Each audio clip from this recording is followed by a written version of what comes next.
সুপ্রিয় শিক্ষার্থী বন্ধুরা, আসসালামু আলাইকুম। আমাদের বিদ্যালয় ইউটিউব চ্যানেলের পক্ষ থেকে আমি তাজুল ইসলাম তোমাদের সকলকে জানাচ্ছি আরও একবার স্বাগতম। তো আমাদের আজকের ভিডিওতে আমরা গ্রাফ অ্যান্ড চার্টের স্পেশাল ফরম্যাট নিয়ে আলোচনা করব। আমি আশা করছি আজকের ফরম্যাটে যদি তুমি মনোযোগ সহকারে দেখতে পারো, এরপরে তুমি যে কোনো গ্রাফ চার্ট দেখা মাত্র নিমিষে করে ফেলতে পারবা। এখনই ভিডিওটি শুরু করব, তার আগে ছোট্ট একটু কথা বলে নেই। সেটা হচ্ছে আমাদের বিদ্যালয় এই ইউটিউব চ্যানেলটি ফেসবুকে সেম নামে একটি পেজ খুলেছে। তোমরা যদি সেখানে আমার সাথে চ্যাট করতে চাও এবং তোমাদের ইংলিশ রাইটিং পার্টের আরও ভিডিও নিতে চাও, তাহলে খুব দ্রুত এখনই ফেসবুকে গিয়ে আমাদের বিদ্যালয় পেজটিকে ফলো করে রাখো। তাহলে সেখানে তোমাদের ইংলিশ এবং বাংলার সকল শর্টকাট ফর্মে তোমরা সেখান থেকে কালেক্ট করতে পারবা। তো চলো আমাদের আজকের গ্রাফ অ্যান্ড চার্টের ফরম্যাটটা শুরু করি। গ্রাফ চার্ট কি? গ্রাফ চার্ট হচ্ছে মূলত তোমাদেরকে কোনো একটি বিষয় সম্পর্কে একটি চিত্র দেওয়া থাকবে এবং ওই চিত্রের উপর ডিপেন্ড করে কোনো বিষয় সম্পর্কে তথ্য বর্ণনা করাকে গ্রাফ চার্ট বলা হয়। তো যেমন ধরো এখানে তোমরা স্ক্রিনে খেয়াল করো, এখানে একটি কোয়েশ্চেনে বলা আছে, the graph shows the internet users of Bangladesh in the year of 2012 to 2017। এরকম একটি তথ্য দিবে এবং এই তথ্যের নিচেই একটি তোমাদেরকে চিত্র দিয়ে দিবে এবং এই চিত্রের আলোকে তোমাকে কিছু সেন্টেন্স লিখতে হবে। তো তোমাদের ভয়ের কোনো কারণ নেই, আজকে তোমাদেরকে আমি এর উপর এমনই একটি ফরম্যাট দেব যেটা যদি তুমি ফলো করো তাহলে তুমি সকল গ্রাফ নিমিষে করে ফেলতে পারবা। তো বন্ধুরা মনে রাখবা, গ্রাফ চার্টে মূলত 4 ধরনের তথ্য থাকে। এই 4 ধরনের তথ্যগুলি কী কী দেখো। 1 নম্বরে হচ্ছে গ্রাফের ঊর্ধ্বমুখী তথ্য থাকবে। দেখবা যখন কোনো গ্রাফের তুমি ঊর্ধ্বমুখী তথ্য বর্ণনা করবা তখন তুমি ক্লাইম্বড টু অথবা ইনক্রিজড টু ব্যবহার করবা। এখন তোমরা তো মনে হয় বুঝো নাই ক্লাইম্ব টু আর ইনক্রিজ টু কী। যেমন তোমাদেরকে আমি গ্রাফ চার্টটি দিয়ে বুঝাইতেছি। এখানে তোমরা গ্রাফ চার্টটা ফলো করো। এখানে 2012 সালে ইন্টারনেট ইউজার্সের সংখ্যা ছিল 50% এবং 2013 সালে দেখো এই ইন্টারনেটের ইউজার্সের সংখ্যা হয়ে গেল 60%। অর্থাৎ 2012 থেকে 2013 সালে 10% বেড়ে গেছে। এই যে 12 থেকে 13-তে 10% বেড়েছে, এটাই হচ্ছে মূলত গ্রাফের ঊর্ধ্বমুখী তথ্য। যখন তুমি এরকম কোনো গ্রাফের তথ্য বর্ণনা করবা, নিচ থেকে উপরে চলে যাবা, তখন তোমাকে ক্লাইম্বড টু অথবা ইনক্রিজ টু ব্যবহার করতে হবে। আশা করছি তোমরা বুঝতে পারছো। তারপর 2 নম্বর হচ্ছে গ্রাফের নিম্নমুখী তথ্য বর্ণনা করার সময় তোমাদেরকে ড্রপ টু অথবা রিডিউসড টু ব্যবহার করতে হবে। তো এর মানেটা কি দেখো, এর মানেটাও তোমাদেরকে আমি গ্রাফ চার্ট দিয়ে বুঝাইতেছি। দেখো বন্ধুরা, তোমরা এখানে দেখো 2013 সালে তোমাদের ইন্টারনেট ইউজার্সের সংখ্যা ছিল 60%, সেটা 2014 সালে দাঁড়িয়েছে 55%, অর্থাৎ 55%। দেখো এখানে 13 সালের তুলনায় 2014 সালে তোমাদের ইন্টারনেটের ইউজার্সের সংখ্যা 5% কমে গেছে। এই যে কমে যাওয়াটা, এটা হচ্ছে মূলত গ্রাফের নিম্নমুখী তথ্য বর্ণনা। যখন তুমি এরকম তথ্য বর্ণনা করবা তখন তোমাকে ড্রপ টু অথবা রিডিউসড টু ব্যবহার করতে হবে। তারপর 3 নম্বরে হচ্ছে গ্রাফের অপরিবর্তনীয় তথ্য বর্ণনা করার ক্ষেত্রে তোমাকে ডিড নট চেঞ্জ ব্যবহার করতে হবে। এটাকে দেখো বন্ধুরা, তোমরা স্ক্রিনে খেয়াল করো। এখানে দেখো 2015 সাল এবং 2016 সাল, এই দুইটা সালে ইন্টারনেট ইউজার্সের সংখ্যা ছিল 70% এবং 70%। অর্থাৎ 2 বছরেই তোমাদেরকে ইন্টারনেটের ইউজার্সের সংখ্যা কোনো পরিবর্তন হয় না। এরকম যখন কোনো তুমি তথ্য বর্ণনা করবা তখন তোমাকে লিখতে হবে ডিড নট চেঞ্জ। তারপরে সর্বশেষ হচ্ছে 4 নম্বর, গ্রাফের ওঠানামা তথ্য বর্ণনা করার ক্ষেত্রে তোমাকে রাইজ অ্যান্ড ফল ব্যবহার করতে হবে। এটা কখন ব্যবহার করবা? এই রাইজ অ্যান্ড ফল তুমি গ্রাফের সর্বশেষ যখন তুমি উপসংহার লিখবা তখন ব্যবহার করবা। তুমি দেখো এই গ্রাফ চার্টটা দিয়ে 2012 থেকে 2017 সালে তুমি যদি একটু ভালো করে ফলো করো, দেখবা কোনো সালে কমেছে, কোনো সালে বেড়েছে। এই যে কমা এবং বাড়া, এটা হচ্ছে গ্রাফের ওঠানামা তথ্য বর্ণনা করা, আর এটাকেই বাংলা হয় রাইজ অ্যান্ড ফল। তো আশা করছি তোমরা গ্রাফ সম্পর্কে মোটামুটি আইডিয়া পেয়েছো। এখন তোমাদেরকে সেই স্পেশাল ফরম্যাট তোমাদের সাথে আমি শেয়ার করব, যেটা সাহায্যে তুমি সকল গ্রাফ করে ফেলতে পারবা। তো বন্ধুরা, তোমরা যারা ইংলিশ রাইটিং পার্টের সকল শর্টকাট ফরম্যাট একটি বই থেকে পেতে চাও, তাদের জন্য আমি সকল রাইটিং পার্ট মিলিয়ে একটি শর্টকাট ফরম্যাটের পিডিএফ আকারে বই তৈরি করেছি। তোমরা যদি সেটি নিতে চাও তাহলে স্ক্রিনে দেওয়া যেই নাম্বারগুলো আছে সেই নাম্বারগুলোতে কল করে সেগুলো ক্রয় করে নিতে পারো। এতে তোমাদের সব কিছু তোমরা পেয়ে যাবা। এখন তোমাদেরকে সেই স্পেশাল ফরম্যাট তোমাদের সাথে আমি শেয়ার করব, যেটার সাথে তুমি সকল গ্রাফ করে ফেলতে পারবা। দেখো বন্ধুরা, তোমাকে প্রথম লিখতে হবে দি গ্রাফ শোজ, এটুকু মাস্ট পে লিখতে হবে। এটুকু লেখার পরে তোমাকে লিখতে হবে যে সম্পর্কে গ্রাফটি আসবে সেই সম্পর্কে এখানে লিখতে হবে ব্র্যাকেটে। তো এটা কি, যে সম্পর্কে গ্রাফটি আসবে সেটা হচ্ছে এরকম। দেখো তোমরা প্রশ্নটা খেয়াল করো, এখানে বলছে the graph shows the internet users of Bangladesh in the year of 2012 to 2017। এখানে মূল বিষয় হচ্ছে কি জানো, এখানে মূল বিষয় হচ্ছে the internet users of Bangladesh. আরও সহজভাবে তোমাদেরকে যদি বলি, এখানে শোজের পরে যেই ওয়ার্ডগুলো দেখবা সেটা হচ্ছে তোমাদের সাবজেক্ট। এখানে শোজের পরে দেখো দ্য ইন্টারনেট ইউজার্স, এই গ্রাফের মূল সাবজেক্ট হচ্ছে ইন্টারনেট ইউজার্স, তার মানে বিষয় হচ্ছে ইন্টারনেট ইউজার্স। তো তুমি লিখবা এখানে the graph shows the internet users লিখতে পারো। ইন দ্য ইয়ার অফ, প্রথম সাল টু শেষ সাল। এখানে এই গ্রাফের প্রথম সাল এবং শেষ সাল লিখবা। যেই গ্রাফটায় আসুক না কেন প্রথম সালটা এবং শেষ সাল লিখবা। অর্থাৎ এই গ্রাফের প্রথম সাল হচ্ছে 2012 এবং শেষ সাল হচ্ছে 2017।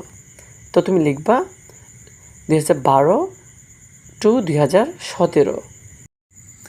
তো বন্ধুরা, তারপরে তোমরা হচ্ছে গ্রাফের সর্বোচ্চ পার্সেন্টের সাল এবং সর্বনিম্ন পার্সেন্টের সাল, এই দুইটা তথ্য সবার আগে বর্ণনা করে নেবা। যদি তুমি এই দুইটা তথ্য সুন্দর করে বর্ণনা করে গুছিয়ে লিখতে পারো তাহলে তুমি গ্রাফের চার্টের অর্ধেক মার্কস তুমি এখানেই পেয়ে যাবা। তো এটার জন্য তোমাকে অবশ্যই আমি কিভাবে লিখছি দেখো। তো according to the graph the highest percentage of, অর্থাৎ গ্রাফ অনুসারে দ্য হাইয়েস্ট পার্সেন্টেজ অফ লেখার পরে যে সম্পর্কে গ্রাফটি আসবে এখানে সেটা লিখবা। তো তোমাদেরকে আমি বোঝাইছি যে কোন সম্পর্কে গ্রাফটি আসবে, এটা দেওয়া থাকে মূলত প্রশ্নে দেওয়া থাকবে। আর আমাদের আজকে যে প্রশ্ন এখানে দেখো, সোজের পরে দেওয়া আছে দ্য ইন্টারনেট ইউজার্স, অর্থাৎ এখানে এই গ্রাফের মূল সাবজেক্ট হচ্ছে ইন্টারনেট ইউজার্স। তো তোমরা এখানে সিম্পলি যে সম্পর্কে গ্রাফটি আসবে, যদি ইন্টারনেট ইউজার সম্পর্কে আসে তাহলে লিখতে পারো the highest percentage of internet users. তারপরে দেখো ইন দ্য ইয়ার অফ, গ্রাফের সর্বোচ্চ পার্সেন্টের সাল। তো সর্বোচ্চ পার্সেন্টের সাল কত দেখো, আমাদের এই গ্রাফটাতে সর্বোচ্চ পার্সেন্টের সাল হচ্ছে 2017। অর্থাৎ তুমি এখানে লিখবা 2017, তোমাদের যত থাকবে তুমি তত লিখবা। অ্যান্ড ইট ওয়াজ, গ্রাফের সর্বোচ্চ পার্সেন্ট। তো এখানে 2017 সালে ছিল সর্বোচ্চ সাল এবং এর পার্সেন্ট ছিল 80%। তো তোমরা এখানে লিখবা 80%। অ্যান্ড তারপরে হচ্ছে বন্ধুরা সর্বনিম্ন পার্সেন্ট আমরা বর্ণনা করবো, এর জন্য আমরা লিখবো দ্য লোয়েস্ট পার্সেন্টেজ অফ, যে সম্পর্কে গ্রাফটি আসবে সেটা লিখব ইন দ্য ইয়ার অফ, গ্রাফের সর্বনিম্ন পার্সেন্টের সাল। তো এখানে সর্বনিম্ন পার্সেন্টের সাল আমরা লিখব। তো আমরা যদি ফলো করি আমাদের গ্রাফে, এখানে সর্বনিম্ন পার্সেন্টের সাল হচ্ছে 2012। তো এখানে আমরা সিম্পলি লিখব 2012। অ্যান্ড ইট ওয়াজ, গ্রাফের সর্বনিম্ন পার্সেন্ট। তো এবং এখানে সর্বনিম্ন পার্সেন্ট হচ্ছে কত, 2012 সালে 50%। তো আমরা এখানে লিখব 50%। তো বন্ধুরা, তো এই হচ্ছে তোমাদের গ্রাফের সর্বোচ্চ এবং সর্বনিম্ন যেই তথ্য সেটা বর্ণনা করা শেষ। তারপরে সে তোমাদের মূল কাজ। এবার তোমরা গ্রাফটার দিকে একবার তাকাবা যে সর্বনিম্ন যে তথ্য বর্ণনা করছো এর পরে তথ্যটা কি এর থেকে বেড়েছে না কমে গেছে। যদি বাড়ে তাহলে তুমি লিখবা ক্লাইম্বড টু, এবং যদি কমে তাহলে তুমি লিখবা ড্রপ টু। তো বন্ধুরা দেখো, আমাদের এই গ্রাফটাতে 2012 থেকে 2013 সালে কিন্তু এটা ইনক্রিজড, মানে বেড়ে গেছে। তো আমরা জানি যদি বেড়ে যায় তাহলে আমরা ক্লাইম্ব টু ব্যবহার করতে পারি। তো এর জন্য দেখো আমরা লিখলাম from the graph we can see that, আমরা দেখতে পারি যে সম্পর্কে গ্রাফটি আসবে সেটা লিখব ক্লাইম্ব টু অ্যারাউন্ড %, অর্থাৎ এই যে ক্লাইম্ব টু মানে বেড়ে গেছে যত পার্সেন্টে গিয়ে বেড়েছে সেই পার্সেন্টটা লিখব।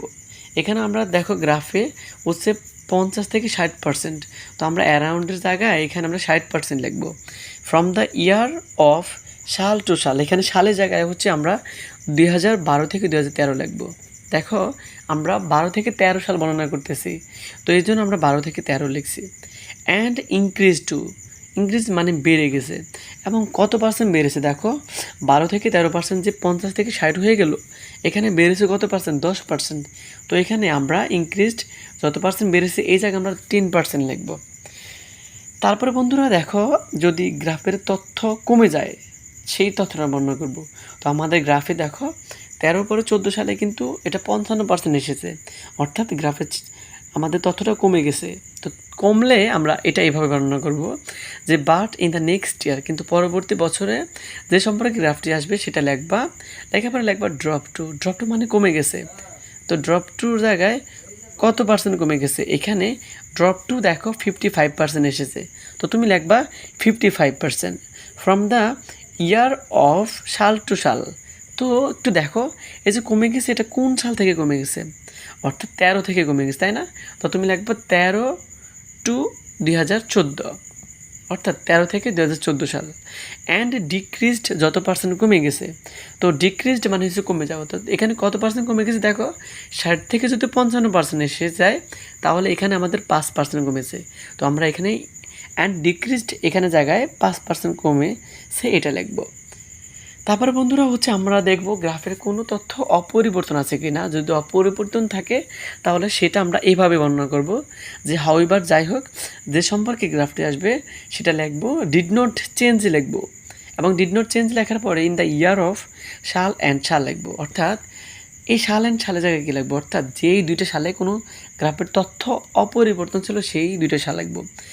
আমরা এই গ্রাফটা দেখি তাহলে এই গ্রাফে দেখো 2015 এবং 2016 সাল এই দুইটাতে কোনো তথ্য পরিবর্তন হয় নাই, তাহলে আমরা এখানে লিখব in the year of 2015 and 2016 and it was অপরিবর্তনীয় পার্সেন্ট। এখানে এই অপরিবর্তনীয় পার্সেন্টের জায়গায় যে পার্সেন্টটা এসেছিল অর্থাৎ 70%, এই 70% লিখব আমরা।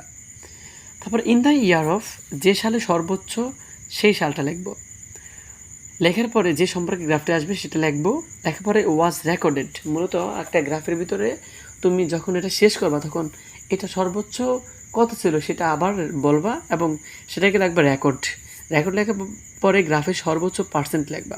তো রেকর্ড কত পার্সেন্ট হয়েছিল, 80% হয়েছিল আমাদের যে গ্রাফটা এখানে দেখো 2017 সালে 80%, এটাই ছিল রেকর্ড। তো আমরা লিখব হচ্ছে in the year of 2017 the internet users was recorded, গ্রাফের সর্বোচ্চ পার্সেন্ট মানে 80%, that was the highest percentage of the graph, যেটা ছিল গ্রাফের সর্বোচ্চ পার্সেন্ট। তো আশা করছি তোমরা এই যে মূল কথা এটা এই পর্যন্ত কিন্তু বন্ধুরা। তারপর হচ্ছে আমরা গ্রাফের উপসংহারটা আনবো। উপসংহারে আমরা গিয়ে লিখবো দাস, এভাবে দ্য গ্রাফ শোজ আস, যে সম্পর্কে গ্রাফটি আসবে সে সম্পর্কে এখানে লিখবো। তারপরে হচ্ছে আমরা এখানে লিখবো রাইজ অ্যান্ড ফল লিখতে পারি, অথবা ড্রপ টু লিখতে পারি, অথবা ক্লাইম টু লিখতে পারি। তো কখন কোনটা লিখবো সেটা তো তোমরা বুঝতে পারছো। যদি গ্রাফটা শুধু দেখি ঊর্ধ্বমুখী তাহলে লিখবো ক্লাইম টু, যদি দেখি নিম্নমুখী তাহলে লিখবো ড্রপ টু, আর যদি দেখি গ্রাফটা ওঠানামা করছে তাহলে লিখবো রাইজ অ্যান্ড ফল। তো আমাদের এই গ্রাফটা দেখো ওঠানামা করছিল, 2012 থেকে 17 সালে তুমি ফলো করো, দেখবা একবার বেড়েছে একবার কমেছে, এই জন্য আমরা ব্যবহার করছি রাইজ অ্যান্ড ফল। তো রাইজ অ্যান্ড ফল লেখার পরে প্রথম সাল এবং শেষ সাল লিখবা, অর্থাৎ গ্রাফের প্রথম সাল ছিল 12 এবং সর্বশেষ সাল ছিল 2017, তো এখানে 12 এবং 17 সাল লিখবা। তো বন্ধুরা এই হচ্ছে তোমাদের সেই গ্রাফের স্পেশাল ফরম্যাট। বন্ধুরা এই পর্যন্ত তোমাদের ইংলিশ রাইটিং পার্টের যত শর্টকাট আমি ভিডিও আপলোড করেছি তার মধ্যে সবচেয়ে বেশি সময় ব্যয় হয়েছে এবং সবচেয়ে বেশি কষ্ট হয়েছে আমার এই গ্রাফ অ্যান্ড চার্টের ভিডিওর ফরম্যাটটা তৈরি করতে। তাই তোমাদের কাছে অনুরোধ থাকবে এই ভিডিওটি বেশি বেশি করে বন্ধুদের মাঝে শেয়ার করা এবং অবশ্যই ভিডিওতে একটা লাইক দেবেন। তো আজকের ভিডিওটি এখানে শেষ করছি, পরবর্তীতে আবার কোনো নতুন ভিডিও নিয়ে আসবো। সেই পর্যন্ত সবার সুস্থতা কামনা করে বিদায় নিলাম। আল্লাহ হাফেজ।